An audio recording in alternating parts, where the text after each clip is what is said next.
There are a number of filters that emulate traditional drawing and painting effects, add textures, and create special effects, all under Photoshop's filter gallery.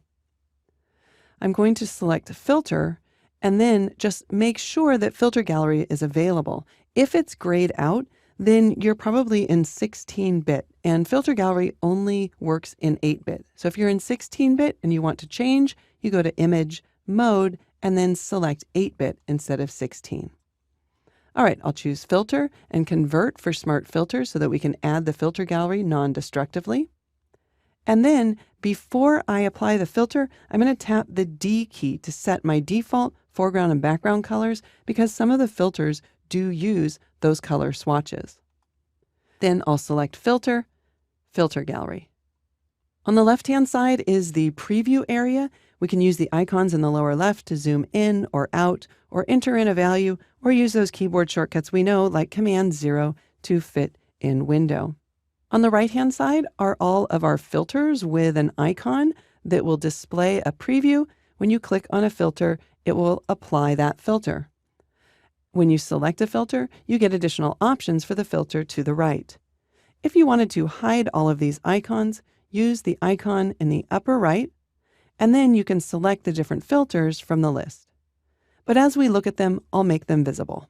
There are several different categories of filters that you can explore on your own. We're just going to take a look at a few of them. I'll select Spatter in order to start with. It's a little hard to see in the image area, so I might use Command-1 to zoom in to 100%. Let's increase the spray radius in order to make it a little bit more obvious. And I can choose whether or not I want the spray to be smoother or bring it back and make it a little bit rougher. Now, each time I click on one of these icons, it would change the filter. But if I want to stack multiple filters, then I can click on the plus icon. And this time, let's use Distort and then Diffuse Glow. I'll zoom out to see the entire image using Command-0 and then make a few adjustments.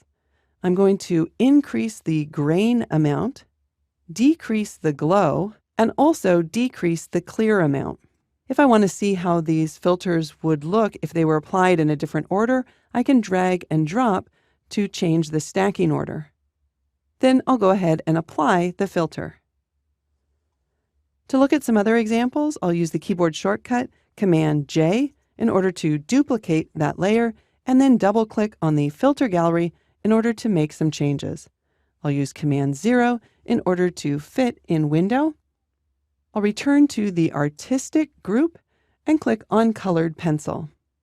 I want to brighten up the paper, so I'll increase the paper brightness slider. Then I'll change the Diffuse Glow to the Angle Strokes found under the Brush Stroke grouping. While I like the effect, I might want to make the motion a little bit more apparent.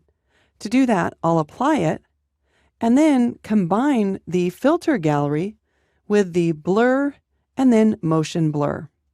I'll change the angle to about 40, and then let's increase the distance a bit. I'll apply that, and we can see in the Layers panel that I now have the motion blur plus the filter gallery.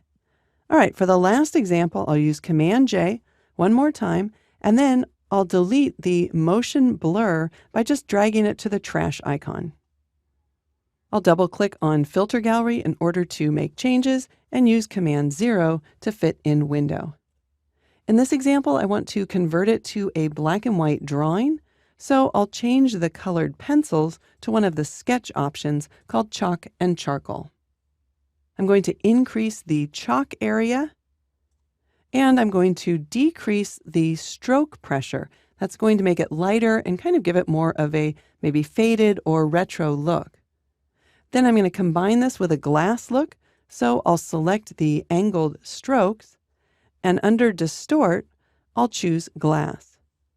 But instead of using the frosted texture, I'll change that to Tiny Lens, and then I'll increase the scaling.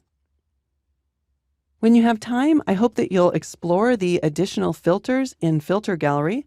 For now, I'll apply that filter. And don't forget, you can always use the Smart Filter mask if you want to selectively hide and show the filter in the image. You could also change opacity as well as use blend mode if you want to blend multiple filtered layers together.